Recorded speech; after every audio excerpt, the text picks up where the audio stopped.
ciyaartooy badan oo kubadda cagta sida Lionel Messi, Cristiano Ronaldo ayaa helay magac iyagoo ku mutaystay xirfadooda, laakiin waxaa jira ciyaartooy kasbaday taageerayaasha kaliya ma ahan tayadooda ee shakhsiyadooda oo wanaagsan iyo dabeecadahooda.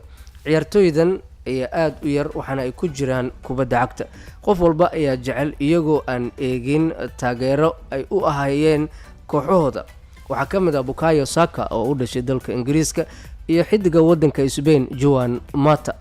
waxaa lagu tiriyaa dhowr ciyaartooy oo ku guuleystay in ay qabsadaan khuluubta mucaashiqiinta kubadda cagta caalamka.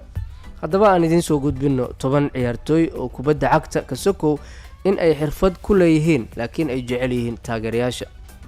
waxaa ka ah ciyaartooyga wadanka Faransiiska N'Golo Kante, waxa uu ciyaaraa kooxda Al Ittihad ee wadanka Sacuudiga.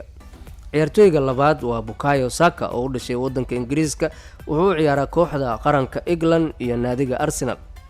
Bukayo Saka waxa uu qabsaday qulubta taageerayaal badan oo kubadda cagta sida ay ku warantay Reuters.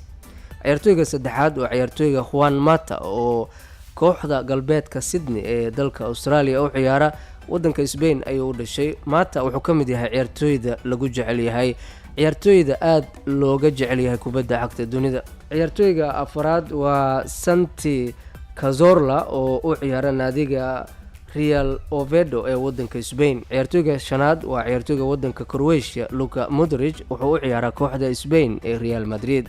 ciyaartooyga lixaad waa Thomas Muller, wuxuu u dhashay wadanka Jarmalka, naadiga Bayern Munich ee horyaalka Bundesliga ka ciyaarta ayuu ka tirsan yahay.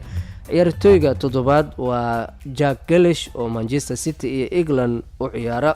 ciyaartooyga sideedaad waxaa la yiraahdaa Elbridge Esa, wuxuu u ciyaaraa naadiga Crystal Palace iyo xulka qaranka England. ciyaartooyga sagaalaad ee qulubta taageerayaasha kubadda cagta soo jiitay waa Sadio Mane oo u dhashay wadanka Senegal, wuxuu u ciyaaraa kooxda Sacuudiga ee Al Nassr. ciyaartooyga tobanaadna wuxuu u dhashay wadanka Kuuriyada Koonfureed, waxaa la yiraahdaa Son Heung-min, Tottenham Hotspur iyo naadiga England ayuu u ciyaaraa.